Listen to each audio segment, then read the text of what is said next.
But porous भी बहुत महान राजा था, उसमें भी काफ़ी स्किल्स थी। तो पोरस बाद में खुद गया।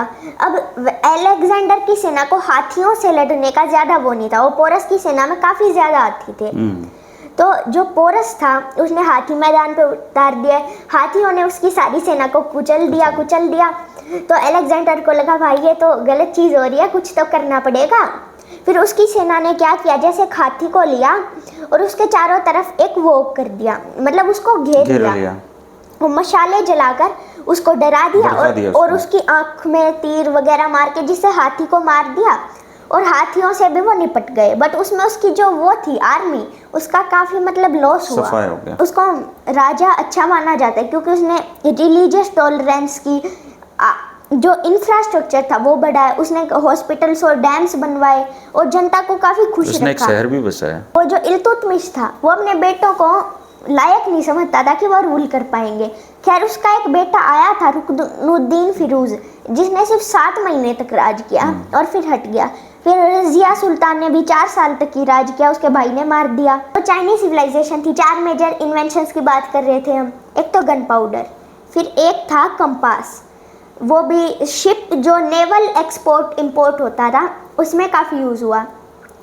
फिर उसके बाद आता है गन पाउडर हो गया, फिर then compass, after compass then इसने सिल्क इतना इम्पोर्टेंट है।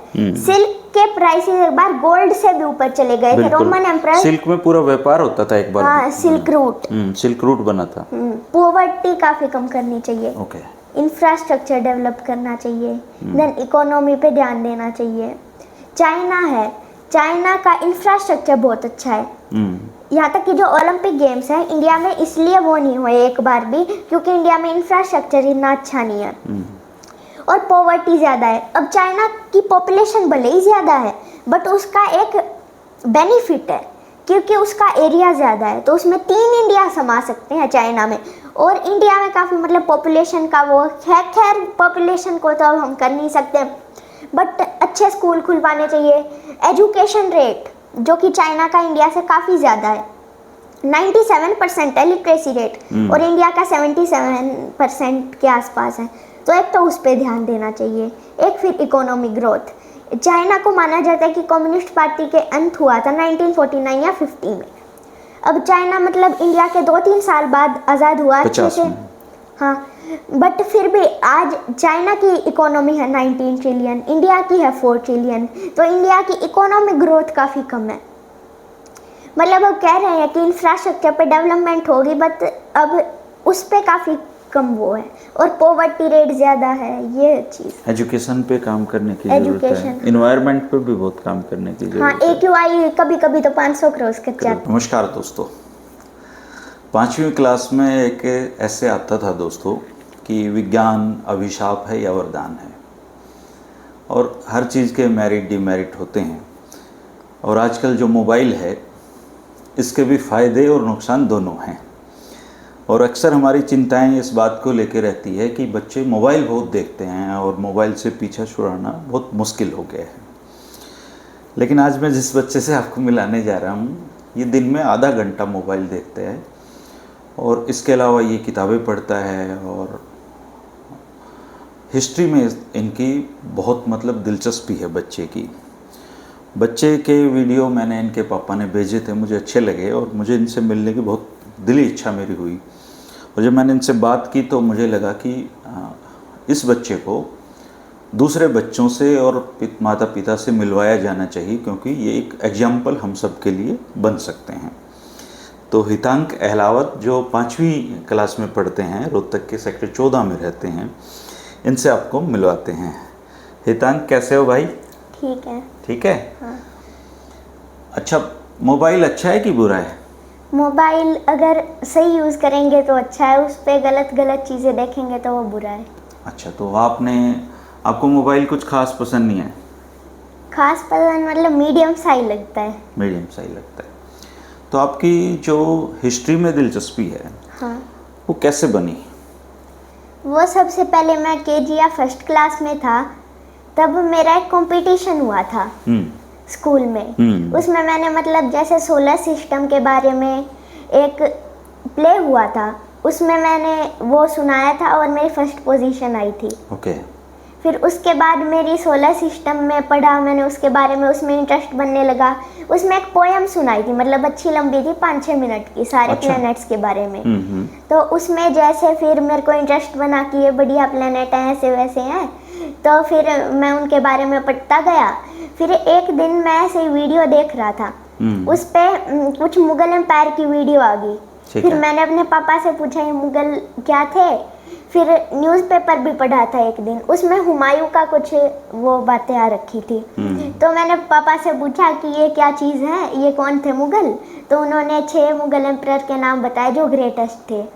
फिर उसके बाद मेरी इसमें दिलचस्पी बनी और काफ़ी सारे एम्पायर्स की ऐसी पढ़ते गए। फिर मज़ा आ गया आपको ना, फिर इंटरेस्ट बन गया उसमें। हाँ, मज़ा आने लगा जब पढ़ के देखी थी। अच्छा, आज आप हमें कुछ सिविलाइजेशन के बारे में बताओ, सब बताएं कौन सी बढ़िया हैं और कैसे इनका इतिहास है। ठीक है, बताते हैं। तो सबसे पहले सबसे पुरानी सिविलाइजेशन से चलते हैं। तो मेसोपोटामियन सिविलाइजेशन जो कि modern day Iraq, Iran, Syria, Lebanon के एरिया में फ्लोरिश हुई थी, उस एरिया में ये सिविलाइजेशन थी। ये ओल्डेस्ट सिविलाइजेशन मानी जाती है वर्ल्ड की, फर्स्ट सिविलाइजेशन जी, क्योंकि ये अराउंड 5000 से 6000, हम एक रफ आइडिया ले रहे हैं क्योंकि उस टाइम पे राइटिंग, रीडिंग ये सब इन्वेंट नहीं हुई थी, तो पता नहीं है किसने लिखा, कैसे लिखा, और ये काफ़ी रफ आइडिया है। अब जो सिविलाइजेशन थी ये नहीं थी कि 1-2 साल में ही बस जाती थी, इसमें काफ़ी मतलब एक बहुत लंबा प्रोसेस था, एक कॉम्प्लेक्स प्रोसेस था। सबसे पहले लोग आके वहाँ पे एग्रीकल्चर करने लगे, फिर नियोलिथिक पीरियड आया, वहाँ पे वो बसने लगे रूरल से अर्बन पे आए, और ऐसे ही फिर सिविलाइजेशन बन गई। तो मेसोपोटामियन सिविलाइजेशन सबसे पुरानी है, ये रफली 6000 BCE से 500 BCE तक चली जी। अब इसके एंडिंग डेट भी पूरी वो सटीक नहीं है क्योंकि under Cyrus the great, Achaemenid king, ये सिविलाइजेशन एंड हुई थी। अब इसको क्रेडल ऑफ सिविलाइजेशन भी बोला जाता है, यानी सिविलाइजेशन का पालना, क्योंकि इसमें से कई सारी सिविलाइजेशन फ्लोरिश हुई। उनमें से थी Sumerian, Akkadian, Assyrian and new Babylonian. ठीक है, तो अब हम उनके बारे में जानते हैं। सबसे पहले इसकी फर्स्ट सिटी मानी जाती है इरिडू, जो कि वर्ल्ड की भी फर्स्ट सिटी मानी जाती है। ये रफली 5400 BC के आसपास फ्लोरिश हुई थी और मेसोपोटामिया के एंड तक ये उसका पार्ट रही। इसकी सबसे पहला एम्पायर था अकेडियन एम्पायर। इसने एक बहुत काफ़ी इम्पोर्टेंट कॉन्सेप्ट दिया दुनिया को, जो कि लेट 20th सेंचुरी, मतलब अभी 2019 में यहाँ तक चला। यहाँ तक कि कुछ एम्पायर तो 1990s में भी खत्म हुए हैं। तो इसने एम्पायर का कॉन्सेप्ट इस दुनिया को दिया था। अब ये एम्पायर एक बहुत इंपॉर्टेंट चीज़ है। दुनिया का पहला एम्पायर माना जाता है अकेडियन एम्पायर को। अब अकेडियन एम्पायर से पहले भी इजिप्ट की डायनेस्टी आई थी, उनके बारे में हम बाद में बात करेंगे। बट इजिप्ट की वो डायनेस्टी थी, और डायनेस्टी और एम्पायर में ये फ़र्क होता है कि डायनेस्टी में उनके ही बच्चे ऐसे फैमिली वो चलती रहती है, बट एम्पायर में किसी को भी मार के ऐसे राजा बन जाया जाता है, तो ये सब चलता है। इसलिए इसने एम्पायर का कॉन्सेप्ट दिया। फिर एम्पायर के बाद इसने एक बहुत इंपॉर्टेंट इन्वेंशन दिया इस दुनिया को, जो था व्हील का। और अब व्हील एक बहुत इंपॉर्टेंट इन्वेंशन है। आजकल कितनी इंपॉर्टेंस है, गाड़ियाँ, स्कूटियाँ, सब में व्हील का यूज होता है, पहिए का काम है। तो अब व्हील को किसने इन्वेंट किया ये भी नहीं पता, क्योंकि तब व्हील तो इन्वेंट हो चुका था, बट एक चीज़ इन्वेंट नहीं हुई थी, वो थी राइटिंग। और राइटिंग नहीं होगी तो रीडिंग भी नहीं होगी। बट ये राइटिंग और रीडिंग का कॉन्सेप्ट भी मेसोपोटामिया से ही आया है। व्हील के बाद हम इसके एम्पायर की तरफ चलते हैं। इसके एम्पायर था फर्स्ट अकेडियन एम्पायर, जो कि 2334 BCE से लगभग 2100 BCE तक चला। इसमें 5 किंग्स हुए थे।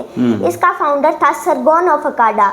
अब इससे पहले सुमेरियन भी आए थे, बट वो एक सिविलाइजेशन थी और परफेक्ट किंग रूल नहीं था, वो एक सिटी टाइप, हाँ सिटी। सारगोन द अकाडा ने मतलब कॉन्कर कर लिया था सबको। बाद में उसने सारी सिटीज को कॉन्कर करके अपने अंदर लिया और एम्पायर बनाया। अब एम्पायर के बाद एक सेकेंड, अब एम्पायर के बाद वो उसका एक मिथिकल किंग माना जाता है। इसमें मिथ विथ का चक्कर बहुत था काफ़ी, मतलब ये भगवान की पूजा वगैरह होती थी। और इसकी एक बात है कि इजिप्शियन सिविलाइजेशन और मेसोपोटामियन सिविलाइजेशन के जो कल्चर थे, जो रिलीजन थे, वो आज फॉलो नहीं होते। बट जो इंडस वैली और चाइनीज के थे, अब चाइनीज तो रेगुलर चली थी और इंडस वैली, इसमें इंडियन धर्म, हिंदू धर्म चला था। बट कुछ थ्योरी कहती हैं कि आर्यन इन्वेजन से हुआ था। अब इराकी गढ़ी में एक स्केलेटन मिला, एक फीमेल स्केलेटन, और कई सारे अवशेष मिले हैं सती के उसके। तो इसलिए अब मेसोपोटामियन सिविलाइजेशन के कल्चर की बात हमने कर ली। अब जो मिथिकल किंग था एल्यूलिम, कुछ सोर्सेज बताते हैं कि उसने 38,000 साल तक राज किया। भी है तो बिल्कुल झूठ मिलेगा, क्योंकि 38,000 साल तक कोई कर नहीं सकता, हाँ, संभव ही नहीं है। फिर ये रियल किंग नहीं था, इंसानों ने इमेजिनेशन कुछ मिथिकल उससे बनाया है। अब एल्यूलिम के बाद उसका बेटा आता है एल्यूकिद, उसके बाद एरिदो, ऐसे ही कई सारे राजा आए। ये सारे मिथिकल थे और इन्होंने बड़ा एरिया कॉन्कर नहीं किया था। उसके बाद फिर आते हैं अकेडियंस, उनकी हमने बात कर ली। फिर आते हैं बेबीलोनियन एम्पायर। अब ये बेबीलोनियन एम्पायर बिगेस्ट एम्पायर माना जाता है। इसका साइज करीब से करीब 1.5 मिलियन स्क्वायर किलोमीटर था। ये अपने पीक पे पहुंचा अंडर किंग नेबुकदनेस्सर, और इससे पहले किंग हम्मुराबी ने भी इसको बहुत ऊंचाइयों पे पहुंचाया। इसमें कई सारे मतलब लॉज का सिस्टम दिया था। अब जैसे राजा को बार बार कोई क्राइम करता है तो उसको लॉज वगैरह बार बार नहीं बनाने पड़ेंगे, एक जगह लिख लो, कंपाइल कर लो, फिर उसके हिसाब से सजा दे देना। वैसे ही बना था जैसे हमारा कॉन्स्टिट्यूशन। हाँ, जैसे हमारा कॉन्स्टिट्यूशन बना है आइडिया ले लेके, वैसे ही। फिर उसके बाद ये लॉज काफ़ी अजीब थे। जैसे एक समझ के चलिए एक इंसान है, उसके घर की छत टूट गई। अब उसके छत के गिरने से उसके बेटे की मौत हो गई। ठीक है। तो अब जो उसका बिल्डर था, जिस मिस्त्री ने उसको बनाया था। अब फिर उसके बेटे को मौत की सजा दी जाएगी ताकि उसको भी सेम दुख हो। खून के बदले खून। हाँ, खून के बदले खून, ऐसा ही चक्कर था। तो ये काफी अजीब लॉज माने जाते हैं। इसको कोड ऑफ हम्मुराबी भी बोला जाता है। फिर किंग नेबुकदनेस्सर सेकंड ने इसको अपनी पीक पे पहुंचाया।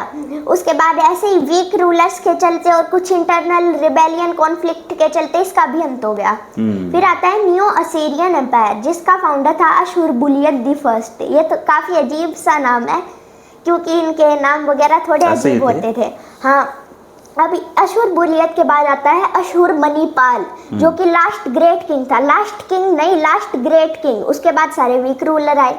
तो जो लास्ट ग्रेट किंग था अशुरबनिपाल, उसको लाइन हंटिंग का बहुत शौक था। अब पता नहीं क्यों था, ये कोई नहीं जानता, क्योंकि उसका कोई एविडेंस नहीं मिला है। बट जितने हमको एविडेंस, रिटन रिकॉर्ड और फोटोज उस टाइम की जो सील्स वगैरह होती थी, उसमें पता चला है कि उसने लगभग से लगभग 18 लाइन्स का हंट किया था। अब उससे ज़्यादा भी हो सकता है, कम भी हो सकता है, ये हमको नहीं पता।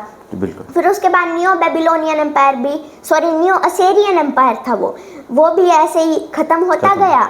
और बाद में जो सिटीज़ थी उस टाइम की, जैसे कि लूबिया एंड मेडियन किंगडम, जो कि ईरान पे हज़ारों साल से राज कर रहा था, करीब से करीब 1000 साल तक तो उसने राज किया ही था, उसको कॉन्कर कर लिया एक पर्शियन किंग जिसका नाम था साइरस द ग्रेट। अब इसके आगे ग्रेट क्यों लगाते हैं ये हम बाद में जानेंगे। पहले ये जानते हैं कि इसका नाम अकेमेनिड एम्पायर कैसे पड़ा, क्योंकि चाहे आप विकिपीडिया में या कहीं पे भी देखोगे आपको वो नहीं दिखेगा पर्शियन एम्पायर, सिर्फ दिखेगा अकेमेनिड एम्पायर। क्योंकि जो अकेमेनिड एम्पायर था उसके दादाजी थे साइरस द ग्रेट के दादाजी, और उनकी जो वंशावली है, एंसेस्ट्री डिसेंडेंसी है, उसको बोला जाता है अकेमेनिड डिसेंडेंसी। और उसको अकेमेनिड एम्पायर ऐसे ही उसका नाम पड़ गया। उसके बाद साइरस के बाद बनते हैं कैम्बिसिस। अब जो कैम्बिसिस थे उन्होंने वॉर बहुत ज़्यादा लड़ी, तो इंजरी के चलते उनकी डेथ हो गई बहुत जल्दी, 8 साल तक की वो राज कर पाए।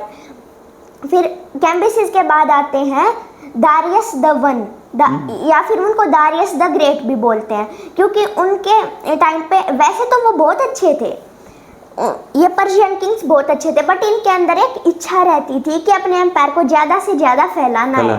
सबकी रहती है वो तो, सबकी रहती नहीं। जैसे अकबर जैसे राजा थे, उसने फैलाया था, बट उसने साथ में फिर वो रिलीजियस टॉलरेंस भी रखी थी। रखते तो ये भी थे, बट इनके अंदर इच्छा रहती थी कि फैलाना ही है बस। और रिलीजियस टॉलरेंस तो इन सब में ही थी। ये बहुत अच्छे राजा माने जाते हैं पर्शियन किंग्स। फिर उसके बाद बट इनको गुस्सा तब आता है जब जो ग्रीस था, ग्रीस अनयूनिफाइड था। अब जो ग्रीस था वो अनयूनिफाइड था, तो उसमें किंगडम्स थे जैसे कि एथेंस और स्पार्टा। ग्रीस की बहुत इंपॉर्टेंस है, ग्रीक योकर्ड दी है आज के टाइम पे। तो फिर उसके बाद इसने ओलंपिक्स दिए, डेमोक्रेसी दी, डेमोक्रेसी का हाउस माना जाता है ग्रीस को। फिर उसके बारे में हम बाद में चर्चा करेंगे। अब जानते हैं इस पर्शियन एम्पायर के बारे में। फिर उनके बीच में वो जो स्पार्टा और एथेंस थे, उन्होंने एक सिटी थी वहाँ पे सूसा, उसको सूसा नहीं, सार्डिस की सिटी को उन्होंने जला दिया। अब जैसे ही जलाया, दारियस को एकदम से बहुत तेज गुस्सा आ गया कि भाई ये क्यों कर रहा है ऐसा, हमने इसको कुछ कहा नहीं, ये करने लग गए, जलाने लग गए। तो फिर उसके बाद उसको गुस्सा आया और उसने उनके खिलाफ वॉर छेड़ दी। इनको ग्रेको पर्शियन वॉर्स बोला जाता है। ये करीब 4 हुई थी। पहला वो वॉर हुआ था बैटल ऑफ मैराथन। ये आज की मैराथन रेस से इम्पोर्टेंट है, काफ़ी इंटरेस्टिंग बैटल है। अब जैसे ये मैराथन सिटी में हुआ था, एथेंस जो वहाँ का किंगडम था वहाँ के बीच, और उसके अंदर एक सिटी आती थी मैराथन, उसके बीच। अब ये बैटल वहाँ पे लड़ा गया था। जो पर्शियन फोर्सेस थी उन दोनों के बीच ये लड़ा गया, पर्शियन और एथेंस। अब जो एथेंस की फोर्सेस थी वो उनकी फोर्सेस पे हावी पड़ने लगी, उन्होंने उनको बहुत डिस्ट्रॉय कर दिया। तो वो जल्दी से पर्शियन जो आर्मी थी वो अपने जहाज़ों पे भागी, क्योंकि ग्रीस और अनातोलिया जो टर्की है उसके बीच एक छोटा सा चैनल है, इस्तांबुल सिटी के बीच सी का ऐसे। हाँ, तो फिर उसके से उन्होंने बोट उठाई, अपनी शिप्स उठाई और वो एथेंस की तरफ भागने लगे जहाँ पे वो हेड था, जहाँ पे वो बैठे थे। रिजल्ट यानी आउटकम तो आ गया था इस वॉर का कि कौन जीता है। जीती तो ग्रीक फोर्सेस थी, बट जो वहाँ पे बैठे थे उनको नहीं पता था कि कौन जीता है। तो वो अगर वो पर्शियन फोर्सेस पहले पहुँच जाती जहाज से वहाँ पे तो वो जीत जाती, बट वो पहुँची नहीं। वहाँ से एक इंसान था जो कि वॉर में लड़ा था, उसका नाम था फिलिपिडीज। वो भागा, उसने भागना शुरू किया और सीधा रुका एथेंस में। उसने 43.2 किलोमीटर का लंबा सफर तय किया। 43.2 795 इतना ही कुछ था। इतना लंबा सफर तय, हाँ, भाग लिया सीधा ताकि वो पहले ना पहुंच जाए, और वहाँ पे बता के दम तोड़ दिया कि हम जीत गए। उसके बाद इतना तेज भागा था तो वो मर गया। फिर उसके बाद वो पहले नहीं पहुंचे, इसलिए आज मैराथन रेस होती है 43.2 किलोमीटर की, बहुत लंबी रेस, इसलिए मैराथन है वो। हाँ, इसलिए मैराथन है। फिर उसके बाद 3 बैटल्स और हुई, उसमें भी ग्रीक फोर्सेस ही जीत गई। ये भी काफ़ी इंटरेस्टिंग बैटल थी। फिर उसके बाद मेसोपोटामियन सिविलाइजेशन की हिस्ट्री खत्म हो जाती है। अब हम आते हैं सेकंड ओल्डेस्ट पे, Indus valley civilization. Indus valley civilization world की सेकंड ओल्डेस्ट सिविलाइजेशन मानी जाती है, क्यों? ये अराउंड 3300 से 500 BC के आसपास फ्लोरिश हुई और टिल 1300 BC तक चली। अब जो ये वो थी इंडस वैली सिविलाइजेशन, इसके रिचुअल्स आज भी हम फॉलो करते हैं। हमने पहले बताया था जब हम मेसोपोटामिया की बात कर रहे थे। खैर, कुछ आर्यन इन्वेजन की थ्योरी है, वो हम बाद में देखेंगे। इसकी काफ़ी मेजर साइट्स है, करीब 1500 साइट है इंडस वैली की। इंडस वैली ये करीब बिगेस्ट सिविलाइजेशन मानी जाती है साइज के हिसाब से। अगर हम देखें ये करीब, इसमें कुछ साइट्स पाकिस्तान में भी हैं, इंडिया में भी। अरे अफगानिस्तान में, अफगानिस्तान के ईस्टर्न एक छोटे इलाके में कुछ साइट्स हैं। फिर पाकिस्तान तो ऑलमोस्ट पूरा ही कवर है। फिर इंडिया की जो सदर्न मोस्ट साइट है वो महाराष्ट्र में। फिर यूपी तक, यूपी की स्टार्टिंग तक, करीब मिडल यूपी तक ये सिविलाइजेशन है। बट राजस्थान जो कि इसके बहुत पास था, वहाँ पे इसकी काफ़ी कम साइट है, क्योंकि वहाँ पे डेजर्ट था तो बसना मुश्किल था। उसके कुछ ग्रीन पार्ट्स जहाँ पे हरी भरी है वहाँ पे थोड़ी बहुत हमको वो मिल जाती हैं। अब उसके बाद जो इसकी मेजर साइट थी वो थी Harappa, Mohenjodaro, Chanhudaro, then Kalibangan, Lothal and many more. तो सबसे पहले बात करते हैं हड़प्पा के बारे में। इसको 1921 में डिस्कवर किया गया था। फिर इसको डिस्कवर किया था इसके बारे में तो मेरे को कोई नहीं बात पता, नहीं पढ़ा। बट फिर मोहनजोदाड़ो डिस्कवर होती है, फिर ऐसे ही कई सिटी डिस्कवर होती हैं, और जो मेन वो थी सिटी वो मानी जाती है मोहनजोदाड़ो, ये बिगेस्ट है, इसको माउंट ऑफ द डेड माना जाता है। ये इंडस के किनारे थी, और इंडस का पानी कभी ओवरफ्लो हो जाता, कभी कुछ हो जाता, तो कई बार डूबी और लाखों लोग मारे गए। उस टाइम पे पॉपुलेशन भी बहुत कम होती थी, मरते भी जल्दी थे लोग, मरते भी जल्दी थे, युद्ध होते बीमारी रहते थे, थी, बीमारियां होती इम्यूनिटी थी। इतनी वो स्ट्रॉन्ग नहीं हो पाई थी। तो काफ़ी बार ये डिस्ट्रॉय हुई पानी के उससे ओवरफ्लो से, और काफ़ी बार वापस से ठीक हो गई। फिर उसके बाद ऐसे ही हड़प्पा है, और जो ओनली सिटी है विदाउट अ सिटेडल वो है चान्होदारो। अब चान्होदारो में बीड फैक्ट्रीज भी बहुत अच्छी हैं, वहाँ पे बीड्स जो छोटे छोटे आज बीड बनते हैं वो भी वहाँ पे थे। यहाँ तक कि यहाँ की जो लेडीज थी वो फैशन में भी बहुत अच्छा वो रखती थी। लिपस्टिक्स मिली हैं उस टाइम की भी, उस टाइम की है। अच्छा, नेकलेसेस मिले हैं, यानी कि जो ब्रॉन्ज डांसिंग गर्ल वो मिला है, एक वो छोटा सा एक स्ट्रक्चर है ब्रॉन्ज का, ब्रॉन्ज डांसिंग गर्ल है, उसके यहाँ पे भी नेकलेस और बैंगल्स दिखी हैं। तो ये पता चलता है कि वहाँ की लेडीज फैशन में बहुत चूड़ियां भी वो पहनती थी। थी। ऐसे मतलब काफी डेवलप थी ये सिविलाइजेशन। फिर इसके बाद चूड़ियाँ वो मेकअप वगैरह की चीज़ें हो गई। फिर यहाँ पे डाइस भी मिली है जो कि आज लूडो और कई गेम्स में यूज होती हैं। फिर ये भी मिली है, और बच्चों के टेराकोटा एक मटेरियल होता खिलौने है, मिले हैं उसके खिलौने मिले हैं। कभी एक बुल एक उसको खींच रहा है, कार्ट को, बुलोक कार्ट का स्ट्रक्चर। टेराकोटा मिट्टी होती है बेटा। हाँ, मिट्टी, एक टाइप से मिट्टी। फिर उसके बाद जैसे काफ़ी सारी और इसकी वो थी साइट्स। जो इंडिया में सबसे बड़ी है राखी गढ़ी, वहाँ पे मैंने बताया था कि एक फीमेल स्केलेटन मिला, उसमें एक डीएनए मिल गया, उस पर रिसर्च की गई है साइंटिस्ट। बहुत लंबे लोग थे वो, हाइट बहुत थी उनकी, हाइट मतलब लंबी होती थी काफ़ी। मोहनजोदाड़ो में तो एक टाइम पे 35 to 40 स्केलेटन्स मिले थे। कुछ कहते हैं कि आर्यन इन्वेजन में मारे गए, कुछ कहते हैं कि फ्लड के उससे मारे गए। और ये इंडस वैली सिविलाइजेशन ख़त्म कैसे हुई ये बहुत कम पता है। कुछ कहते हैं आर्यन माइग्रेशन थ्योरी, जो कि स्टेपीज के रीजन से आए थे, पर्शिया के रीजन से आए थे, वो अपना कल्चर लेके आ गए और यहाँ को डिस्ट्रॉय कर दिया। कुछ थ्योरीज ऐसी हैं। कुछ कहते हैं कि अर्थक्वेक, क्योंकि आज के टाइम पे भी इस एरिया में बहुत अर्थक्वेक आया। कुछ कहते हैं रिवर की ज़्यादा ओवरफ्लो होना, कुछ कहते हैं कि रिवर ने वो रूट चेंज कर लिया।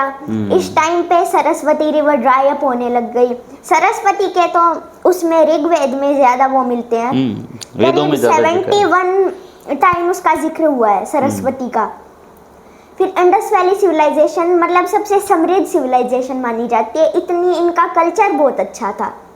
अब इंडस वैली सिविलाइजेशन की हिस्ट्री भी पूरी हो गई। अब हम सबसे इंटरेस्टिंग टॉपिक पे चलने वाले हैं, इजिप्शियन सिविलाइजेशन। ये काफ़ी ज़्यादा इंटरेस्टिंग टॉपिक है।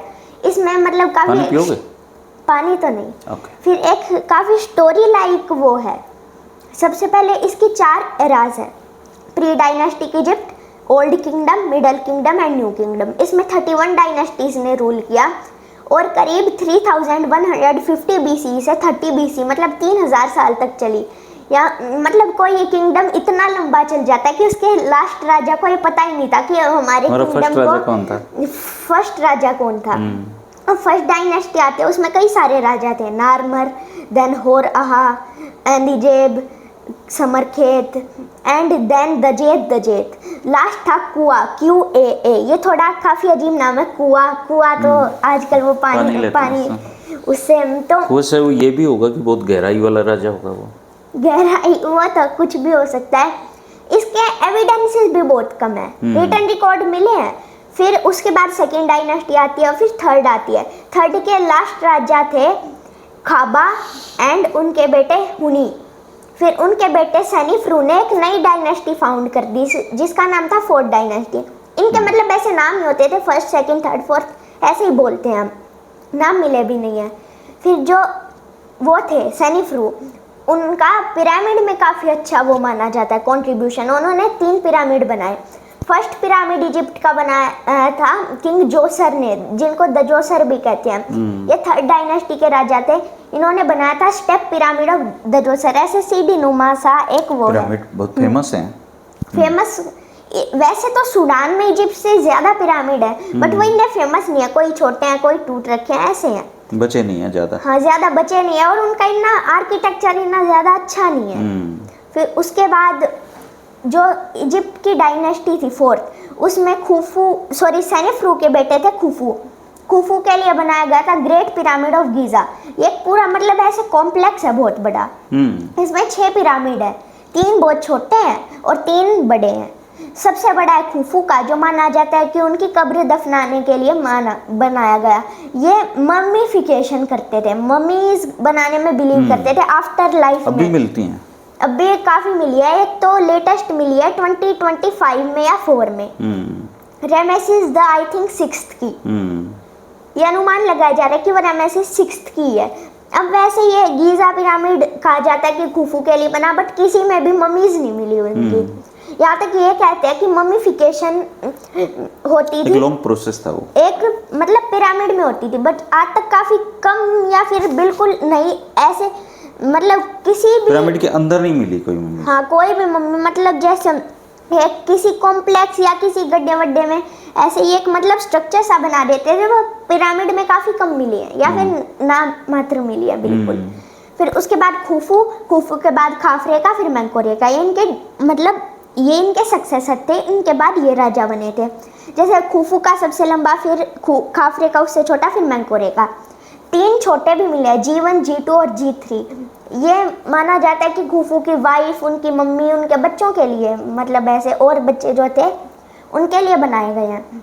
फिर उसके बाद इसकी ग्रेटेस्ट डायनेस्टीज मानी जाती हैं 1st, 3rd, 4th, 13th and 18th। उसके बाद लास्ट डायनेस्टी थी टोलेमिक डायनेस्टी।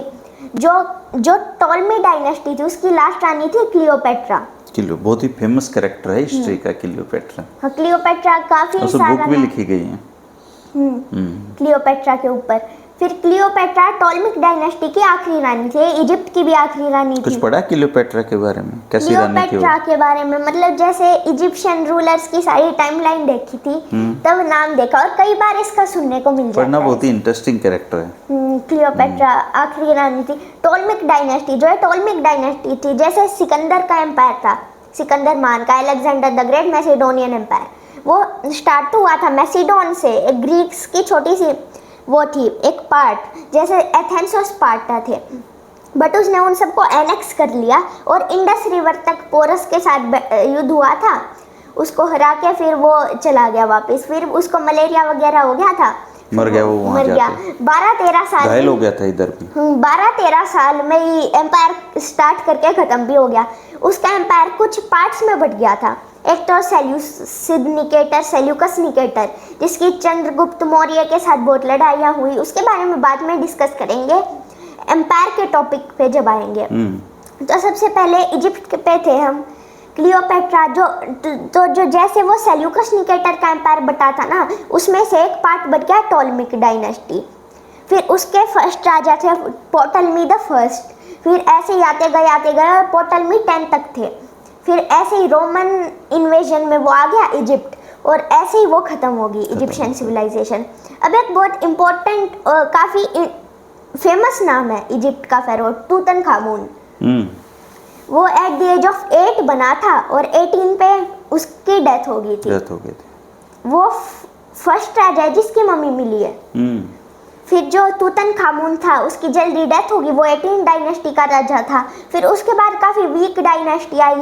21st डायनेस्टी में कुछ राजा पसुसेनीस द फर्स्ट, सेकेंड। 15 डायनेस्टी भी काफ़ी मतलब इम्पोर्टेंट थी। उसका राजा था एहमोस द फर्स्ट। माना जाता है कि उसने लास्ट रॉयल पिरामिड बनवाया था। उसके बाद छोटे बड़े आए बट मेजर वही था। उसका नाम था पिरामिड ऑफ एहमोस। अब 3 सिविलाइजेशन हमने कवर कर ली। अब लास्ट मेजर सिविलाइजेशन पे चलते हैं, चाइनीज़। ये भी काफ़ी इंटरेस्टिंग टॉपिक है। बिल्कुल। ये जो चाइनीज़ सिविलाइजेशन थी, इसको फाउंड किया था किंग यू द ग्रेट ने। YU, ये थोड़ी छोटी प्रोनाउंसिएशन है। इसने फाउंड की थी फर्स्ट डायनेस्टी, शिया डायनेस्टी। अब ये शिया डायनेस्टी ने रूल किया था लगभग 2070 BC, मतलब आज से 4000 साल पहले से लेकर 1600 BC तक। अब जो ये थी शिया डायनेस्टी, इसको मिथिकल माना जाता है, रियल नहीं माना जाता, इमेजिनरी माना जाता है कि लोगों ने स्टोरी बनाई है। चाइनीज फोकलोर थी ये, फोकटेल, लोक कथाएं। हाँ, लोक कथाएं। फिर खैर क्योंकि इसके काफ़ी कम रिटर्न एविडेंसेस मिले हैं, चाइना ने 4 मेजर इन्वेंशन दिए जिसने वर्ल्ड में बहुत तरक्की की। अब जैसे चाइना अब भी बहुत जल्दी जल्दी नए प्रोडक्ट बना रहा है, बहुत ग्रो कर रहा है, वैसे ही पहले भी था। जैसे उसने 4 मेजर इन्वेंशन दिए, कंपास का, गन पाउडर का यानी बारूद, जो कि बहुत इम्पोर्टेंट था। फिर उसके बाद बात हम मुगल टाइम में करेंगे। फिर उसके बाद चाइना के अफीम वार के बारे में पढ़ा है कुछ? ओपियम वॉर सुना है, वो चाइनीज एम्प्रेस के बीच हुई थी। पढ़ना, वो बहुत पता है थोड़ा बहुत तो उसके बारे में भी। ओपियम वॉर वो 18th सेंचुरी 19th सेंचुरी इसमें हुई थी। उसमें ब्रिटेन की जीत हुई थी और हांगकांग और कई पार्ट्स में कॉलोनी सेटअप कर ली थी। हांगकांग लास्ट कॉलोनी भी थी ब्रिटेन की। फिर जो चाइनीज सिविलाइजेशन थी, 4 मेजर इन्वेंशंस की बात कर रहे थे हम। एक तो गन पाउडर, फिर एक था कंपास, वो भी शिप जो नेवल एक्सपोर्ट इंपोर्ट होता था उसमें काफ़ी यूज़ हुआ। फिर उसके बाद आता है गन पाउडर हो गया, फिर then compass, after compass then इसने सिल्क इतना इम्पोर्टेंट है। सिल्क के प्राइसेस एक बार गोल्ड से भी ऊपर चले गए थे। रोमन एम्परर, सिल्क में पूरा व्यापार होता था एक बार। हाँ, सिल्क रूट बना था। मतलब जो रोमन एम्परर टिबेरियस था उसने बैन लगा दिया रोम में कि सिल्क नहीं लाना, वरना सिर्फ शाही परिवार के लिए लाना है, क्योंकि वरना इतने ये खत्म होता जाएगा, प्राइसेस इतने बढ़ रहे हैं, लोग इतने ज्यादा मांग रहे हैं। सिल्क बनाना आज भी बहुत कॉस्टली काम है। सिल्क वॉर्म, उसका कोकोन है ना, सिल्क वॉर्म की प्रोडक्शन पे वो डिपेंड करता था। अब सिल्क वॉर्म काफी कम मिलते थे तो इसलिए ज्यादा वो ट्रेड नहीं हो पाता था। बट सिल्क रूट पे खाली सिल्क ट्रेड नहीं होता था, और भी कई सारी चीज़ें ट्रेड होती थी जैसे कि टी एंड एक्सेट्रा। तो फिर उसके बाद सिल्क का इन्वेंशन हो गया। देन उसके बाद gun powder, compass, sorry but बारूद, हाँ, बट फोर्थ अभी मेरे को थोड़ा याद नहीं आ रहा, वो बाद में डिस्कस कर लेंगे। फिर उसके बाद दूसरी डायनेस्टी थी शैंग डायनेस्टी। ये मतलब काफ़ी उछल कूद करने वाली डायनेस्टी थी। इसमें 30 किंग हुए और 6 टाइम कैपिटल चेंज कर ली, बदलते रहे। हाँ, फिर शैंग डायनेस्टी के बाद आई जो डायनेस्टी। अब जो जो डायनेस्टी थी, शैंग ने समझा कि ये वेस्टर्न प्रोटेक्टर है, हमको प्रोटेक्ट कर लेंगे।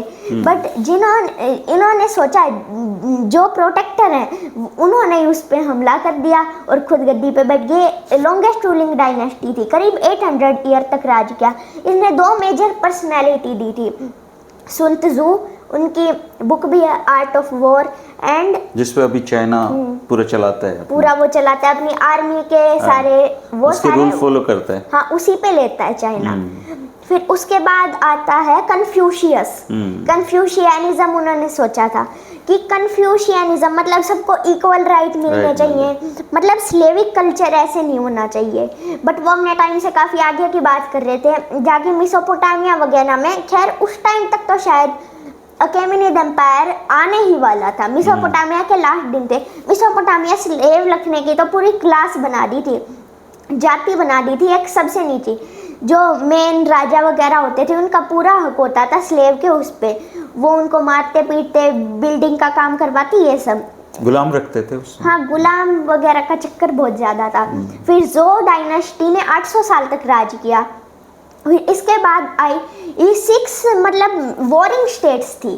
वो वॉरिंग स्टेट्स पीरियड माना जाता है। उसमें वो 6 वॉरिंग स्टेट थी, उनमें चिन स्टेट थी, QIN, चिन स्टेट। ये थोड़ा मतलब QIN ये चाइनीज़ लोगों की जो ये हैं डायनेस्टी वगैरह, इनकी स्पेलिंग अलग है, प्रोनाउंसिएशन अलग है।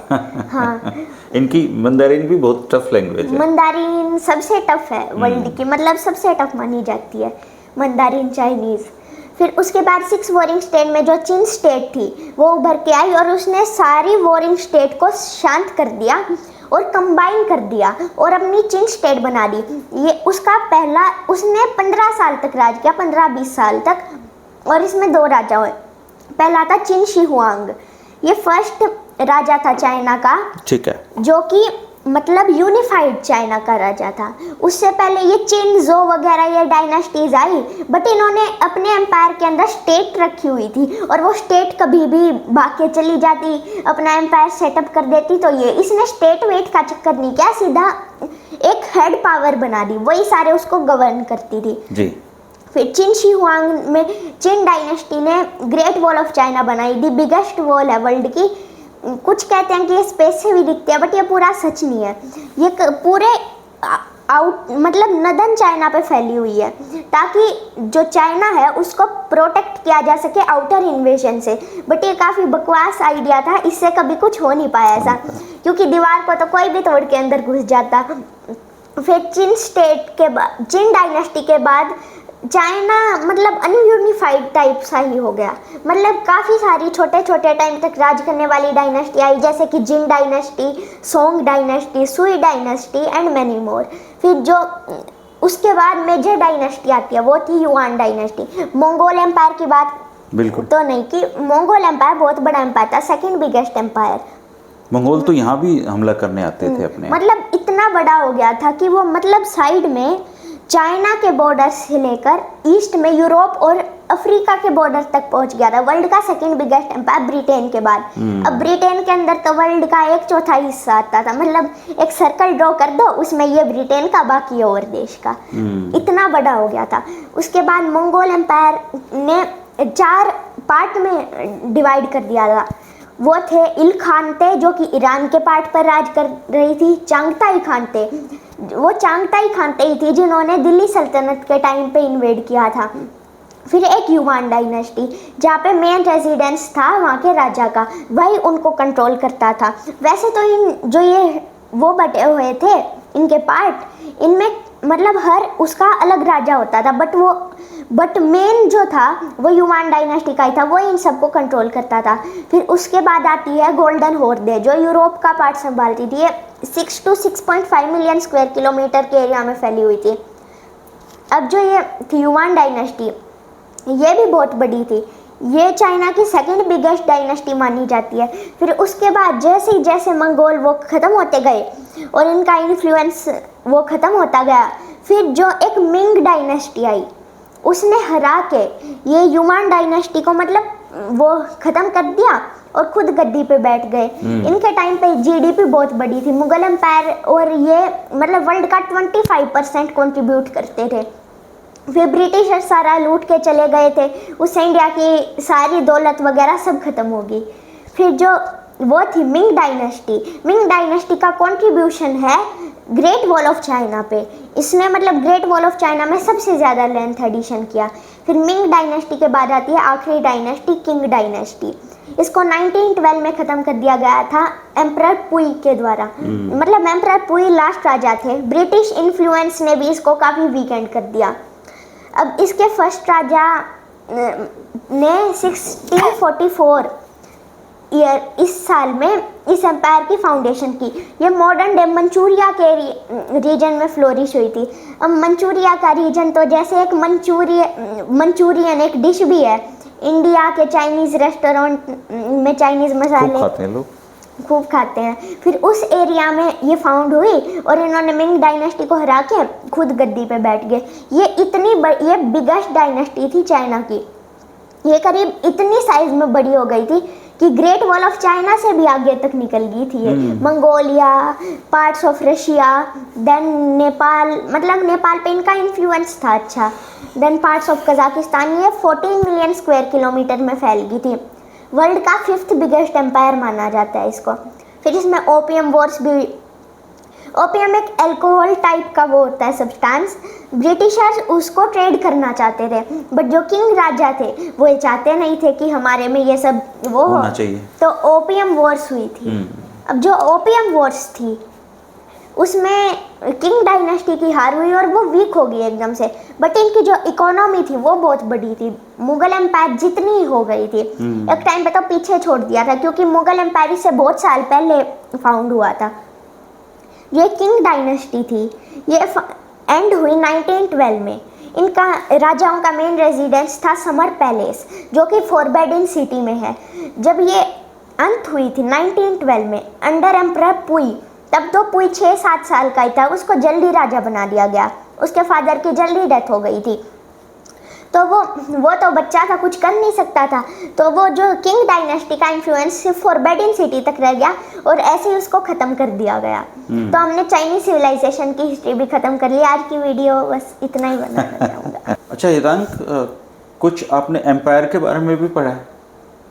हाँ, उनके बारे में भी बहुत पढ़ा है। तो वर्ल्ड ओल्डेस्ट और ग्रेट एम्पायर के बारे में बताओ, और न्यू जो ये पूरी सीरीज जितना भी याद है आपको बताइए। ठीक है, जितना भी याद है।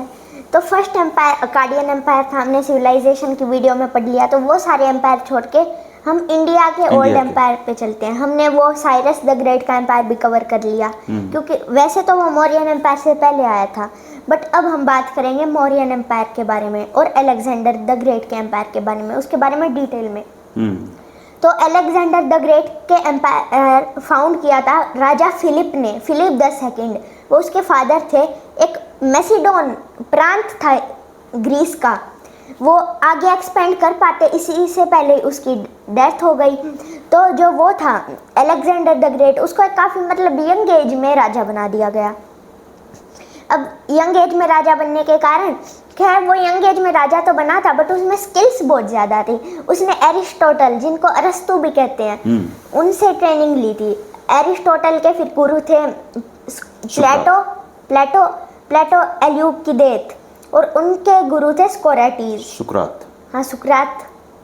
फिर जो एरिस्टोटल से उन्होंने 2-3 साल ही ट्रेनिंग ली थी, बट वो काफ़ी मतलब उनमें गवर्निंग की और लीडिंग की काफ़ी अच्छी वो थी, स्किल्स बहुत अच्छी थी उनमें। उन्होंने अपने एम्पायर को बहुत फैला दिया।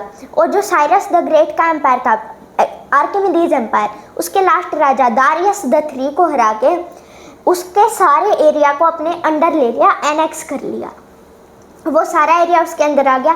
बस इसी कारण उसका एम्पायर इतना बड़ा फैला था, वरना उसने पहले ग्रीस के जो प्रांत थे, जैसे कि थीबीज, देन स्पार्टा, एथेंस, उनको एनेक्स किया था, अपने कंट्रोल में लिया बाद में वहाँ तक। फिर उसके बाद पोरस के बीच, राजा पोरस और उसके बीच हुई थी बैटल ऑफ हाइडस्पीस। इस बैटल में पोरस की हार हुई थी। अब इसकी पूरी हिस्ट्री जान लेते हैं हम। जब सबसे पहले अलेक्जेंडर द ग्रेट वहाँ पे पहुँचे, उन्होंने पोरस को बोला था कि हमारे अंडर आ जाओ, बट फिर पोरस बोला हम तुम्हारे अंडर नहीं आएंगे। फिर पोरस ने पहले अपने बेटे को भेजा था, बट अलेक्जेंडर की सेना ने उसके बेटे को मार दिया। अब अलेक्जेंडर की सेना में 30-40 हज़ार सैनिक थे, बट उनमें साहस बहुत था। वो मतलब जहाँ पे भी लड़ते उसको एनेक्स कर लेते। बट पोरस भी बहुत महान राजा था, उसमें भी काफ़ी स्किल्स थी। तो पोरस बाद में खुद गया। अब अलेक्जेंडर की सेना को हाथियों से लड़ने का ज़्यादा वो नहीं था, वो पोरस की सेना में काफ़ी ज़्यादा हाथी थे। तो जो पोरस था उसने हाथी मैदान पे उतार दिए, हाथियों ने उसकी सारी सेना को कुचल दिया। तो अलेक्जेंडर को लगा भाई ये तो गलत चीज़ हो रही है, कुछ तो करना पड़ेगा। फिर उसकी सेना ने क्या किया, जैसे हाथी को लिया और उसके चारों तरफ एक वो कर दिया, मतलब उसको घेर लिया। वो मशाले जलाकर उसको डरा दिया और उसकी आँख में तीर वगैरह मार के जिससे हाथी को मार दिया, और हाथियों से भी वो निपट गए। बट उसमें उसकी जो वो थी आर्मी, उसका काफ़ी मतलब लॉस हुआ, सफाया हो गया ऑलमोस्ट, मतलब पूरी ख़त्म तो नहीं बट काफ़ी नुकसान, काफ़ी लोग मारे गए उसके। फिर ये बैटल में एक चीज़ तय हुई थी कि दिन में ही लड़ा जाएगा, रात को नहीं लड़ा जाएगा। फिर पोरस ने अपनी सेना के साथ बैटल की, बट अनफॉर्चुनेटली उसकी हार हुई। अब अलेक्जेंडर द ग्रेट वैसे तो इंडिया में बहुत आगे जाना चाहता था, बट एक तो उसने पोरस के साहस को देख के रुका। आपने ये भी पढ़ा है कि बाद में पोरस और अलेक्जेंडर की दोस्ती हो गई? नहीं पढ़ा ना हिस्ट्री में? उस युद्ध के बाद पोरस और अलेक्जेंडर की दोस्ती हो गई। हाँ। उसके बाद पोरस की सेना के साथ मिलके अलेक्जेंडर ने बहुत सारे राजाओं को हराया, और उनका जो संचालन था, उनका जो अधिकार था, वो पोरस को दे दिया था। ये बहुत कम मतलब हिस्ट्री में इसका जिक्र होता है। पोरस और अलेक्जेंडर ने मिलके भारत के बहुत सारे राजाओं का फिर सफाया किया।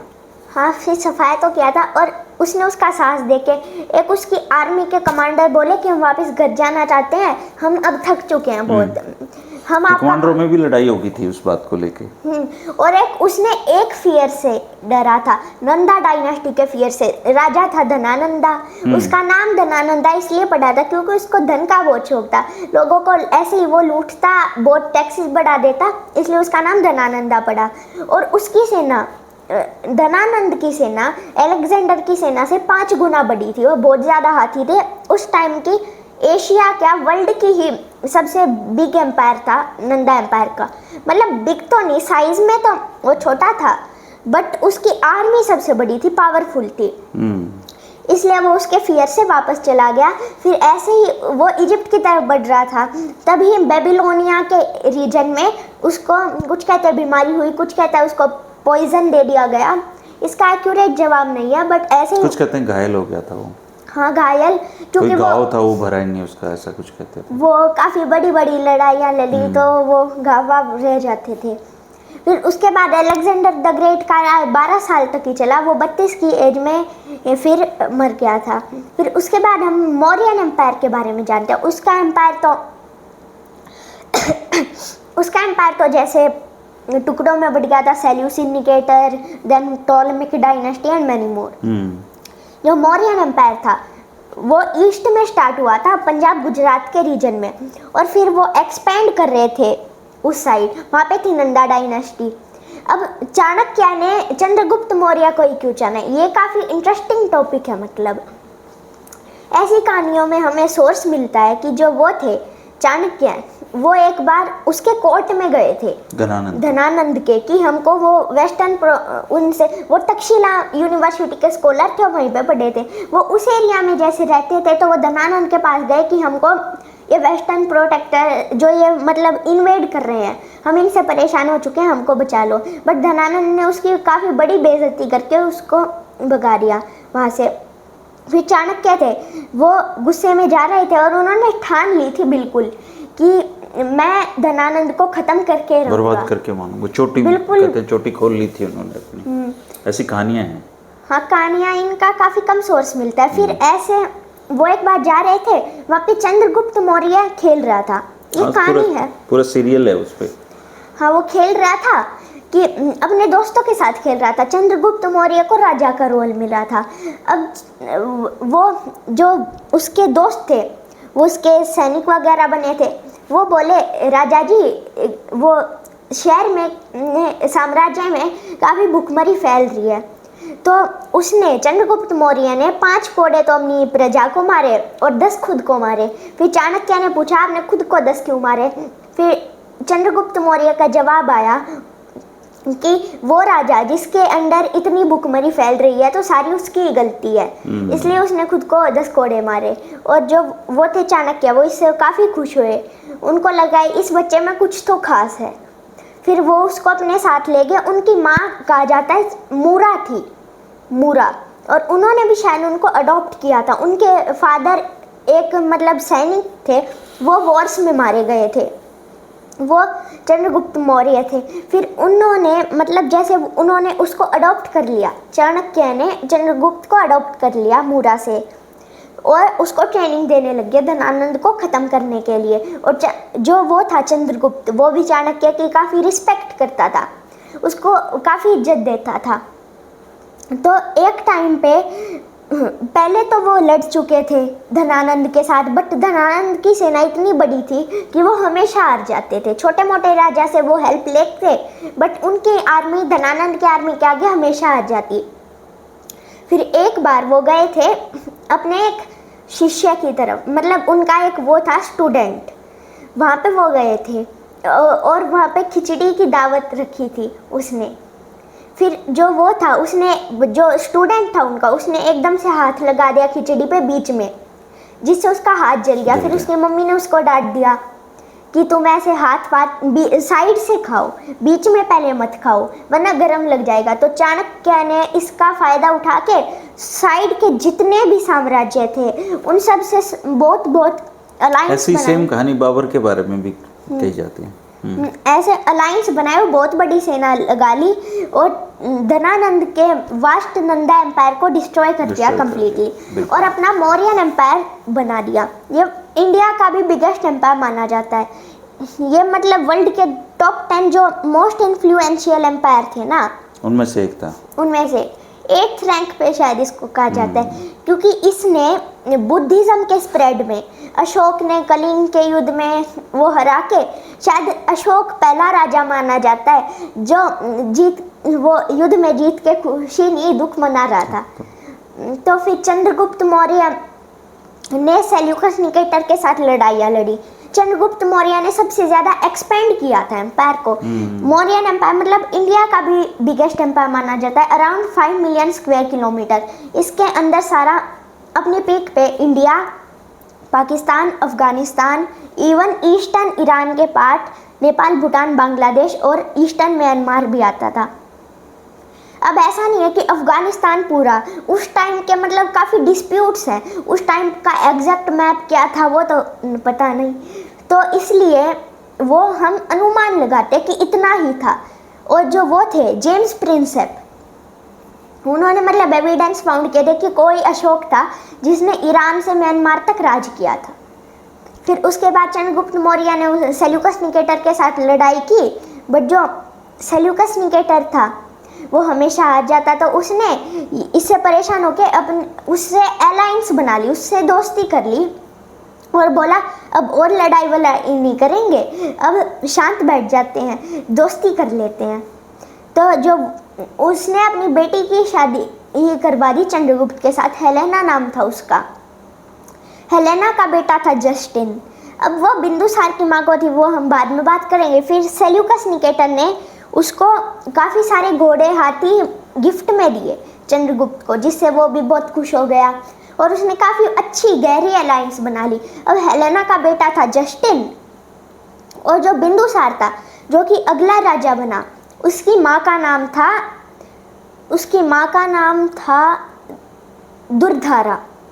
जो दुर्धारा थी उसकी डेथ हो गई थी, क्योंकि जो ये कहानियों में मिलता है और कि चंद्रगुप्त के खाने में जहर मिलाते थे हल्का सा, तो उसकी माँ पहले चेक करती थी, है ना? हाँ, नहीं ऐसे नहीं था, जैसे वो जहर मिलाते थे थोड़ा सा, ताकि अगर कोई जहर दे तो वो उसकी बॉडी उसका वो कर पाए, क्योंकि चाणक्य काफी अच्छे स्कॉलर थे, उसको इन सब के बारे में अच्छी नॉलेज थी। फिर एक बार क्या हुआ, दुर्धारा ने वो खाना खा लिया, अब जिससे उसको वो सूट नहीं किया, वो मर गई। फिर जो चाणक्य थे उन्होंने वो बिंदुसार को तो बचा लिया, बट दुर्धारा को नहीं बचा पाए। और इनका नाम शायद बिंदुसार भी इसलिए पड़ा था क्योंकि वो जहर की एक बूंद उनके सिर पे लग गई थी। फिर उन्होंने डेक्कन में अच्छी पकड़ बनाई। फिर अशोक आते हैं। अशोक पहले इतने क्रूर थे, उन्होंने एक तो टॉर्चिंग प्रिजन भी बना दिया था जिसमें वो टॉर्चर करते थे, हिटलर की तरह। हिटलर भी ऐसा ही था, सबको मारते रहते थे, जो तानाशाह थे। फिर बाद में जब कलिंग का युद्ध होता है, उसमें 1.5 से 2 लाख लोग मारे गए, 50,000 से 1 लाख जख्मी हो गए। तो इसलिए अशोक को काफ़ी दुख हुआ, इसलिए उसने बुद्धिज़्म अपना लिया और मतलब नॉन वायलेंस छोड़ के वो वायलेंस को छोड़ के नॉन वायलेंस पे आ गया। उन्हें बुद्धिज़्म का काफ़ी स्प्रेड किया। उसकी जो बेटी थी संघमित्रा और उसका जो बेटा था जिसका नाम था महेंद्र भी बोलते हैं, महिंद भी बोलते हैं, उन्होंने बुद्धिज़्म का स्प्रेड किया। इवन वो इजिप्ट तक गए थे बुद्धिज़्म का वो लेके, टोटलमी द सेकंड के कोर्ट में। ये हमको अशोका के एडिक्ट्स, उनके जो वो मिलते हैं एडिक्ट्स, वो बहुत फेमस हैं। वो वैसे तो लिखे गए हैं किसी और लैंग्वेज में, मैं वो बाद में बताता हूँ याद करके। तो उसको जेम्स प्रिंसेप ने ट्रांसलेट किया था, उसके बारे में हम इसके बाद बात करते हैं। तो जो हम कहाँ पे थे कि वो स्प्रेड कर रहे थे। फिर उन्होंने श्रीलंका के राजा के पास भी स्प्रेड किया, देवानामपियतिस्सा। वहाँ पे एक वो भी था, एक पहाड़ी थी जिसका नाम था अनुराधापुर से 8 मील दूरी पर स्थित एक पहाड़ था छोटा सा। उस पे मतलब वहाँ पे वो महेंद्र के बीच और वाक्य राजा के बीच बैठक हुई थी। और श्रीलंका में ही पहला वो बना था जो गौतम बुद्ध थे उनका वो स्ट्रक्चर है। पहले उनके चिन्हों की पूजा होती थी, जैसे कि उनके हाथ का निशान, उनके वस्त्र वगैरह, इन चीज़ों की। फिर उसके बाद अब जेम्स प्रिंसेप की कहानी काफ़ी इंटरेस्टिंग है। जेम्स प्रिंसेप 1838 में वो वैसे कॉइन के उसमें काम करते थे। जब ईस्ट इंडिया कंपनी थी तो वो कॉइन की उसमें काफ़ी अच्छी पकड़ थी। उनके फादर भी ईस्ट इंडिया कंपनी के अच्छे मर्चेंट थे। तो उनको एक बार वो मिला, उनका एक शिलालेख मिला। उनको पता नहीं था कि क्या है, तो उनको ऐसे कई मिलते गए जब उन्होंने इन्वेस्टिगेशन की। और वो प्राकृत भाषा में लिखे जाते थे। प्राकृत का यूज़ कम होता गया बाद में, इसलिए वो डिकोड करना मुश्किल था। खैर उन्होंने डिकोड करते गए और एक नाम काफ़ी ज़्यादा आ रहा था जिसका नाम था देवानपियत तस्सी, ऐसे कुछ नाम था। ये शायद उपाधि थी वो मौर्यन राजाओं की। इससे पहले चंद्रगुप्त और बिंदुसार ने भी इसका यूज़ किया था। अब जो ये थे, इनका पता नहीं था कि किस राजा का। और जो अशोक था वो मतलब मिथिकल माना जाता था पहले, उसका यूज़ माना जाता था जैसे कि बुद्धिस्ट टेक्स्ट्स में, फोक टेल्स में, इन सब चीज़ों में। तो ये रियल था, ये किसी को पता नहीं था। फिर जेम्स प्रिंसेप ने उन सबको डिकोड कर लिया, बट वो इतना स्ट्रेस में चला गया था इस वजह से कि 45 से 50 साल की उम्र इसके आसपास ही उसकी ब्रेन स्ट्रोक की वजह से, एक दिमाग की बीमारी की वजह से डेथ हो गई। खैर उसने सारे डिकोड किए और अशोक का पता चला, वरना ब्रिटिशर्स मानते थे कि मुगल थे, इनसे पहले कुछ थे ही नहीं, हमने ही इस हिंदुस्तान को कॉलोनाइज किया है। बाद में ब्रिटिशर्स को भी पता चल गया। फिर एक 20th सेंचुरी में एक शिलालेख मिलता है उसका, उस पे अशोक का नाम लिखा था, जिससे पता चला कि इस राजा का जो है तस्वीर ये लिखा है ये अशोक के लिए यूज हुआ था। फिर ये प्रूफ हो गया और ऐसे ही फिर मौर्यन एम्पायर की सारी हिस्ट्री जान ली। अब एक बार इसके सारे एम्परर्स के बारे में जानते हैं। सबसे पहले चंद्रगुप्त मौर्य, देन बिंदुसार, देन अशोक, ये 3 तो थे ग्रेट। उसके बाद 6 और आते हैं, जैसे कि उसके बाद आते हैं दशरथा मौर्य, फिर संप्राति, सालिसुका, देवर्मन एंड सताधनवन देवर्मन एंड बृहद्रथा मौर्य। पर इनका कुछ ज़्यादा बड़ा कंट्रीब्यूशन नहीं है। हाँ, कंट्रीब्यूशन नहीं है। और जो वो थे बृहद्रथ, उनका थोड़ा बहुत नाम सुनने को मिल जाता है क्योंकि वो लास्ट रूलर थे। पुष्यमित्र शुंग ने मार के वो फाउंड कर दी थी शुंग डायनेस्टी। इसने करीब 137 ईयर तक राज किया मौर्यन एम्पायर ने। ये इंडिया का बिगेस्ट एम्पायर था। अब उसके बाद इंडिया डीकोलोनाइज हो गया एक टाइम से। जैसे फॉरेन इन्वेडर्स आए, कुषाण आए थे, हुन आए थे, पार्थियन आए थे, इंडोसीथियन आए थे, इंडो ग्रीक आए थे। लगातार हमले हो रहे थे इधर उधर। हाँ, फिर जब अच्छे से स्टेबल होता है, जब गुप्ताज का पीरियड आता है, स्वर्णिम युग कहा जाता है, गोल्डन पीरियड ऑफ इंडिया। इसने काफ़ी सारे स्कॉलर्स दिए, जैसे कि आर्यभट्ट जिन्होंने पाई का सटीक वो दिया था कैलकुलेशन। उसके बाद उन्होंने ज़ीरो दिया। अगर ज़ीरो नहीं होता तो मैथ कुछ भी नहीं होती। ज़ीरो काफ़ी इम्पोर्टेंट मतलब इन्वेंशन है। फिर गुप्ताज को फाउंड किया था श्रीगुप्त ने, but official founder Chandragupta one माने जाते हैं क्योंकि जो वैसे श्रीगुप्त थे उन्होंने एक सिटी से फाउंड कर दी थी, बट जो वो थे चंद्रगुप्त वन, उन्होंने सारा एनेक्स कर लिया था वो एरिया। अब ये गुप्ता एम्पायर इसका नाम ऐसे पड़ा क्योंकि जो सारे राजा थे, जितने भी राजा थे, वो पीछे गुप्त लगाते थे, चाहे चंद्रगुप्त हो, फिर जो वो थे समुद्रगुप्त राजा थे, उनके टाइम पे ये अपने पीक पे पहुंचा। ये मौर्यन एम्पायर जितना बड़ा तो नहीं था, बट 3.5 मिलियन स्क्वायर किलोमीटर में फैला हुआ था। उनको नेपोलियन भी बोला जाता है इंडिया का। खैर नेपोलियन अपने राज के लास्ट बैटल हार गया था, बट जो ये थे ये समुद्रगुप्त, ये एक भी बैटल नहीं आ रहे थे अपने पूरे टाइम में। इनके टाइम पे हुनों के छोटे मोटे कॉन्फ्लिक्ट हुए थे, बट कुछ लार्ज स्केल कॉन्फ्लिक्ट नहीं हुआ। फिर हुनों के बाद असली जो वो लड़ाई हुई थी हुनों के साथ, वो हुई थी स्कंदगुप्त के टाइम पे। स्कंदगुप्त ने मतलब हुनों को हरा दिया था। स्कंदगुप्त को, वो हुनों के राजा थे उस टाइम पे, तोड़मन और महिरगुल। जो हुनों की 2 मतलब ब्रांचेस थी, एक वाइट हुन थे जो इंडिया के पास आए थे, एक थी उनकी यूरोप के एरिया में, उनकी एक ब्रांच थी। ये काफ़ी बर्बर जनजाति थी, काफ़ी मतलब क्रूर थी, खून खराबा बहुत मचा देते थे ये। फिर हुनों के साथ लड़ाई हुई थी स्कंदगुप्त की, जिसमें स्कंदगुप्त ने उनको बुरी तरह से हरा दिया। बहुत क्रूएल थे, बहुत ज़्यादा मतलब उनमें बर्बरता थी, क्रूलनेस थी। फिर उसके बाद जो स्कंदगुप्त ने उनको हरा दिया। स्कंदगुप्त पहला राजा माना जाता है जिन्होंने हुनों को हराया। फिर ऐसे ही गुप्ताज, लेटर गुप्ता का पीरियड एक क्लासीफाई किया जाता है, जब स्कंदगुप्त के बाद गुप्ता एम्पायर वीकेंड हो गया। फिर उसके बाद इंडिया फिर से डिस्टेबलाइज हो गया। फिर मेन स्टेबिलिटी तब आई जब 7th से 8th सेंचुरी में, जब 3 रीजनल पावर्स उभर के आई थी, राष्ट्रकूट, गुर्जर प्रतिहार एंड पाला। ये कन्नौज के लिए स्ट्रगल कर रहे थे। पाला एम्पायर के अंदर भूटान, बंगाल का एरिया आता था।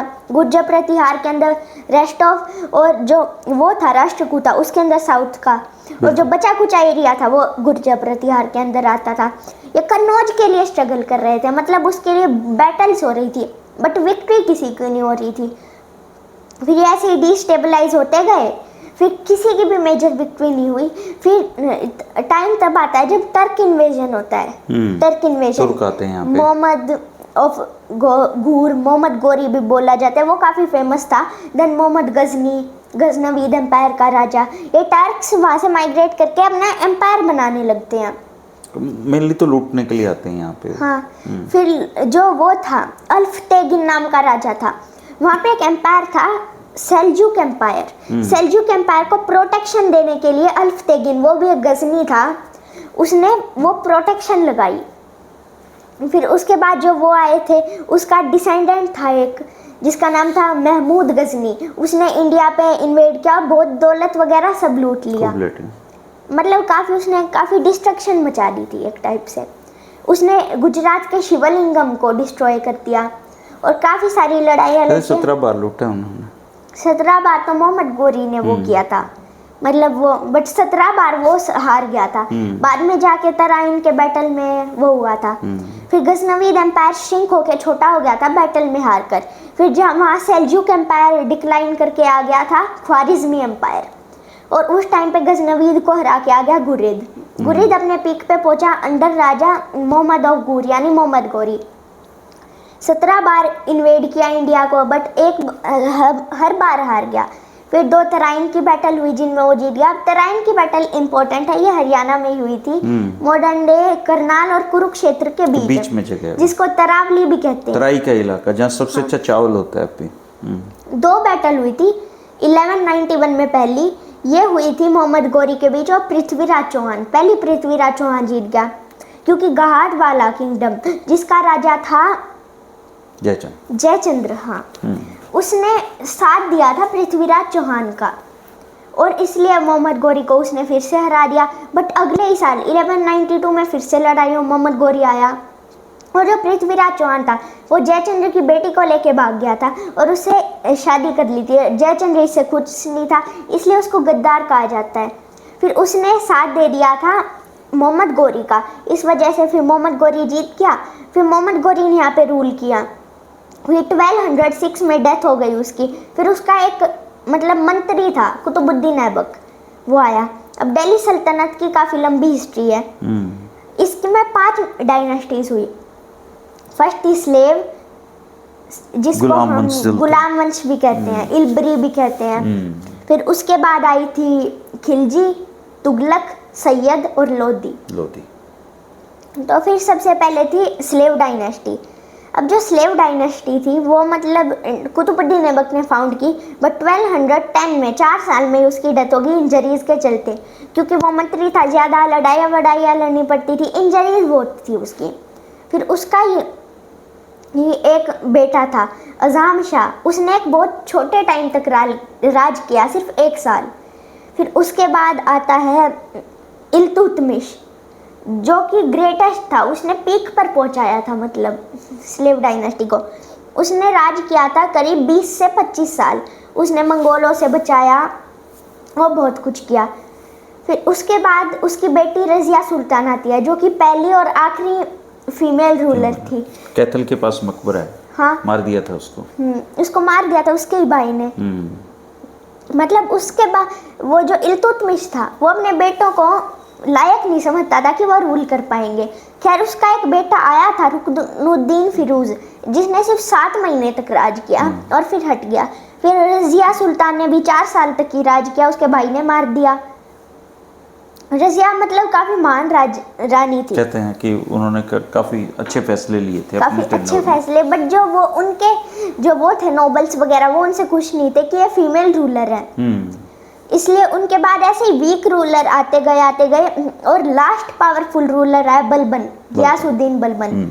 वो काफी क्रूल था, मतलब कोई भी क्राइम हो जाता था छोटा मोटा, उसमें वो इतनी बड़ी सजा दे देता था। वो चाहता था कि इसको इतनी सजा मिले जितना बड़ा इसने क्राइम किया था, बट वो ज़्यादा सजा दे देता था तो वो बहुत गलत हो जाता था, इसलिए उसको क्रूल राजा माना जाता है। उसके बाद भी फिर लास्ट रूलर आया था, उसके बाद ये वीकेंड हो गई डायनेस्टी, फिर खिलजीज आए। खिलजीज वैसे तो मतलब ये स्लेव डायनेस्टी के टाइम पे ही आ गए थे, बट जो खिलजीज थे उन्होंने सबसे छोटे टाइम तक राज किया, मतलब सिर्फ 30 से 35 साल। अलाउद्दीन खिलजी काफ़ी फेमस नाम है, मूवी भी बनी है पद्मावत। फिर इसका फर्स्ट रूलर तो अभी मेरे को नाम याद नहीं आ रहा, ये भी मैं बाद में बताऊंगा। खैर उसके बाद अलाउद्दीन आता है। अलाउद्दीन ने मंगोलों से बहुत बचा, 5 बार हराया था मंगोलों को, और मंगोल बहुत पावरफुल थे।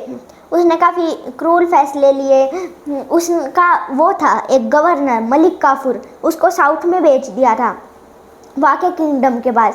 कहा जाता है कि वहाँ पे ही कोहिनूर था वहाँ के राजाओं के पास, वो लूट के वापस आ गया। वो पहला राजा था दिल्ली सल्तनत का जिसने साउथवर्ड एक्सपेंशन किया था। फिर उसके बाद वो उसके वीक रूलर्स आते गए, मतलब वीक रूलर्स भी क्या, 30 साल में उसके 1-2 ही राजा आए थे उसके बाद, फिर वो भी वीक हो गया।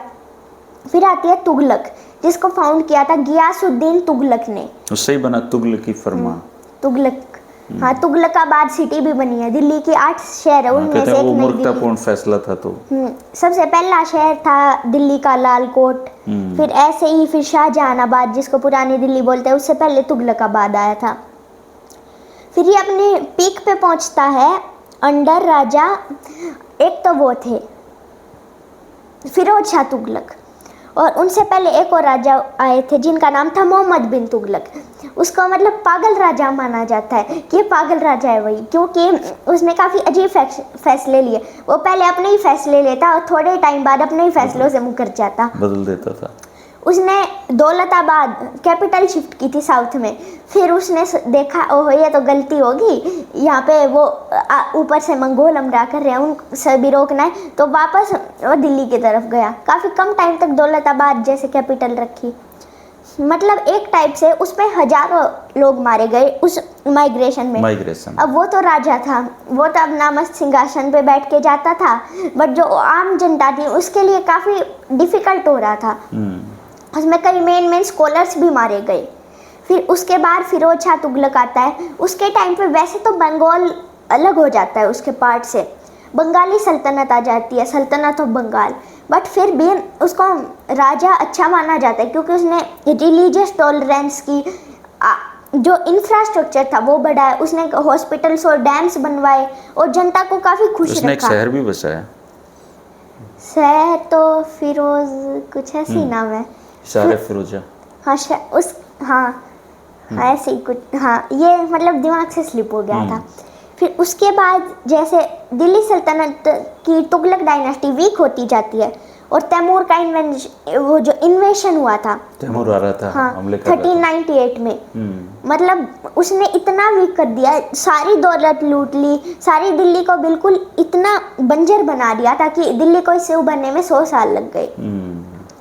फिर तैमूर के बाद दिल्ली सल्तनत की तुगलक डायनेस्टी भी वीक हो गई। फिर आई सबसे कमज़ोर डायनेस्टी, सैयद डायनेस्टी, थोड़ा समय रही, बहुत काफ़ी कम टाइम तक, 50-60 साल तक ही रही थी या फिर उससे भी कम।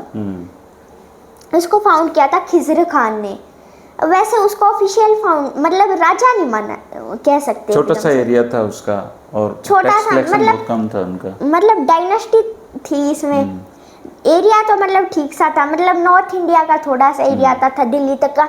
और जो खिज़र खान था उसने तैमूर की मदद की थी, वो कहता था मैं तैमूर का वो हूँ, गवर्नर हूँ ये वो, इसलिए वो मतलब ज़्यादा उछल रहा था। और ना उसने कॉइन्स बनवाए ना और कुछ किया, इसलिए उसको राजा नहीं कहा जाता। उसने खान की उपाधि नहीं ली, मतलब खान की वो राजा की उपाधि नहीं ली थी उसने। उसके बाद उसके बेटे आते हैं, उन्होंने राजाओं की उपाधि ली। फिर जो लास्ट राजा था अलाउद्दीन, उसको हरा दिया बेलून लोदी ने। अब जो बेलून लोदी था वो खुद मतलब उसको हराना ही नहीं पड़ा उनको, क्योंकि वो जो अलाउद्दीन इतना डरपोक राजा था, पहले ही डर के वो भाग गया, इसलिए उसको मतलब लड़ना ही नहीं पड़ा। और फिर लोदी वंश आखिरी थी है। और मैं बेलून लोदी है, बेलून लोदी काफ़ी चालाक किस्म का राजा था। जैसे वो मतलब खुद को अच्छा बताने के लिए सिंहासन पे नहीं बैठता था, वो मतलब नीचे कारपेट पे ही बैठता था सबके साथ, तो लोगों को भी लगा वो अच्छा है। फिर उसका बेटा आता है सिकंदर लोदी। जो सिकंदर लोदी था उसने आगरा की सिटी बसाई और वो सिंहासन पे बैठने लग गया। फिर उसके बाद आया इब्राहिम लोदी। वो काफ़ी मतलब ओवर कॉन्फिडेंट राजा था। उसके टाइम पे दौलत खान लोदी जो मतलब इनडायरेक्टली कंट्रोल में था उसके, वो मतलब ऐसे कर रहा था, तो उसने बाबर को इनविटेशन दिया। अब बाबर पहले वहाँ पे आया था फरगाना में, फरगाना वैली का वो था। फिर उसके पिता का नाम था उमर शेख मिर्ज़ा टू।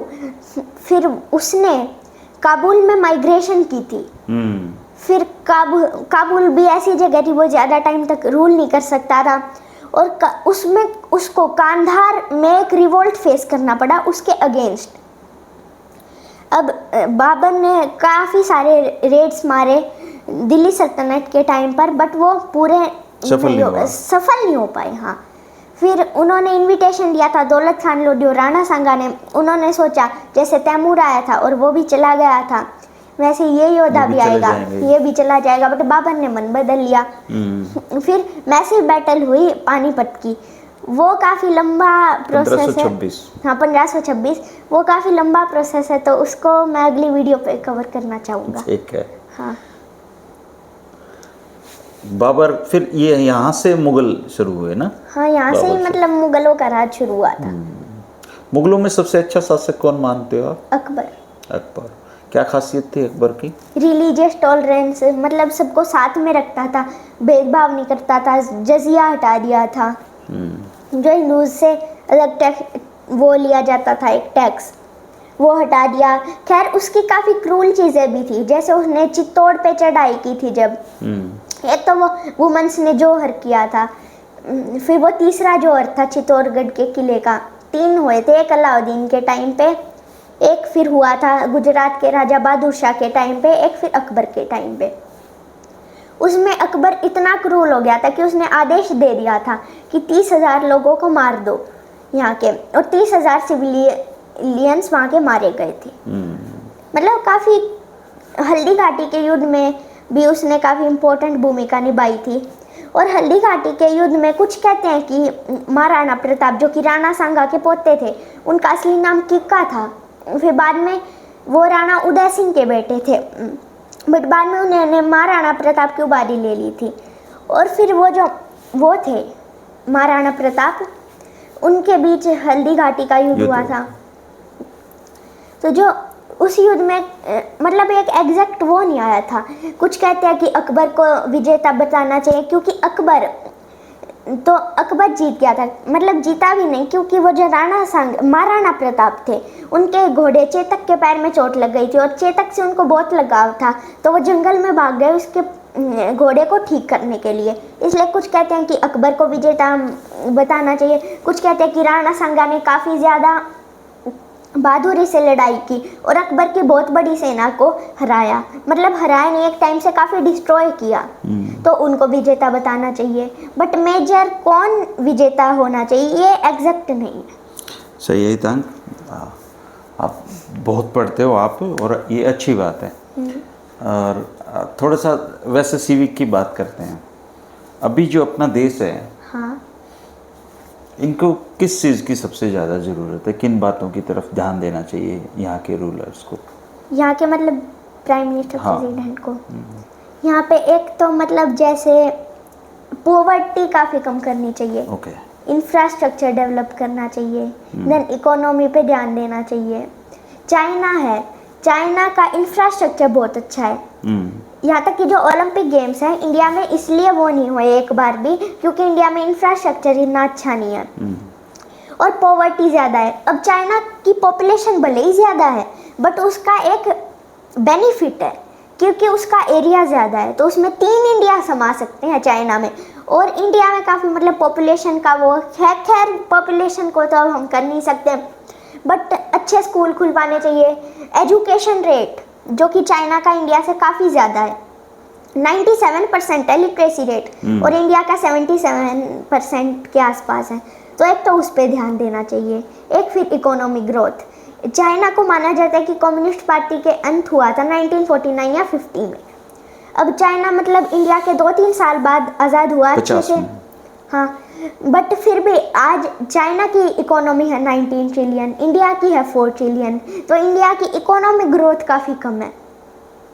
मतलब अब कह रहे हैं कि इंफ्रास्ट्रक्चर पे डेवलपमेंट होगी, बट अब उस पे काफ़ी कम वो है, और पॉवर्टी रेट ज़्यादा है, ये चीज़। एजुकेशन पे काम करने की जरूरत है, इन्वायरमेंट पे भी बहुत काम करने की जरूरत हाँ, है। AQI कभी कभी तो 500 क्रॉस कर जाता है। और यहाँ तो हम रोहतक में रहते हैं, दिल्ली में तो बहुत ही बुरा हाल है ना? दिल्ली की पॉपुलेशन 4 करोड़ है, और पूरा ऑस्ट्रेलिया जो इंडिया से 2.5 गुना बड़ा है, उस पूरे ऑस्ट्रेलिया की सिर्फ 2 करोड़ है। और आपका सबसे रोल मॉडल कौन है? कौन से ऐसे कैरेक्टर जो आपको बहुत अच्छा लगता है?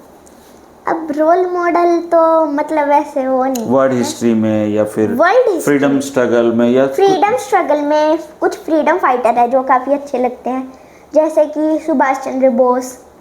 उन्होंने INA इंडियन नेशनल आर्मी के सेकंड वो थे कमांडर, कैप्टन मोहन सिंह ने फाउंड की थी पहले तो। एक फिर महात्मा गांधी, उन्होंने नॉन वायलेंस बिल्कुल नहीं वायलेंस बिल्कुल नहीं अपनाई, सिर्फ नॉन वायलेंस से चले। Truth and non violence. हाँ, और एक उन्होंने बदला लेने के लिए, वो जब साउथ अफ्रीका से आए थे, एक क्लास नहीं बना दी थी ब्रिटिशर ने कि वो जो गोरे लोग हैं जिनका कलर फेयर है वो आगे बड़ी क्लास में बैठेंगे ट्रेन की, और जो इंडियंस है वो पीछे वाली में। बट गलती से महात्मा गांधी जी वो ब्रिटिशर्स के उसमें बैठ गए, इसलिए उनको धक्के मार के बहुत मार पीट के वो निकाला गया। इसलिए महात्मा गांधी ने पूरी जिंदगी लगा दी अपनी की बदला लेने के लिए और इंडिया को इंडिपेंडेंट करने के लिए। बढ़िया, बहुत अच्छा है, पढ़ते रहो। और आपने कही है ना वीडियो में ऐसे बुकिंग कर दी है अपनी कि इस वीडियो नेक्स्ट वीडियो में करेंगे, नेक्स्ट वीडियो में करेंगे, तो अपने फिर मिलना पड़ेगा ना बार हाँ, बार। क्योंकि वो मतलब थोड़ा बोल के थोड़ा हाँ। नहीं, बहुत अच्छा है, बहुत ही आप बहुत अच्छा फ्यूचर है आपका, और आप उन सब बच्चों के लिए एक एग्जाम्पल हो सकते हैं जो कुछ मतलब अलग करना चाहते हैं लाइफ में ना। और वो पेरेंट्स जो अपने बच्चों की मोबाइल देखने की आदतों से परेशान हैं, वो आपका वीडियो उनको दिखा सकते हैं, लेकिन फिर मैं कुछ चैनल के एग्जांपल देना चाहूँगा जो कि बहुत अच्छे हैं। क्या देखना एक चाहिए? तो स्टडी IQ IAS, एक द क्यूरियस कोबरा, वो काफ़ी अच्छी वीडियो बनाता है, उसकी मतलब एक वर्ल्ड हिस्ट्री सीरीज है, बहुत अच्छी है। फिर उसके बाद PW only IAS by physics वाला, ये 3 चैनल काफ़ी अच्छे हैं, मतलब ये देखने चाहिए बच्चों को, है ना? हाँ। बढ़िया, शुक्रिया।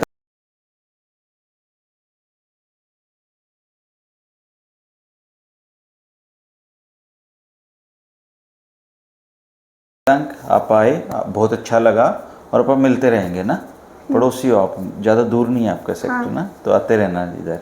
ठीक है, थैंक यू, नमस्कार।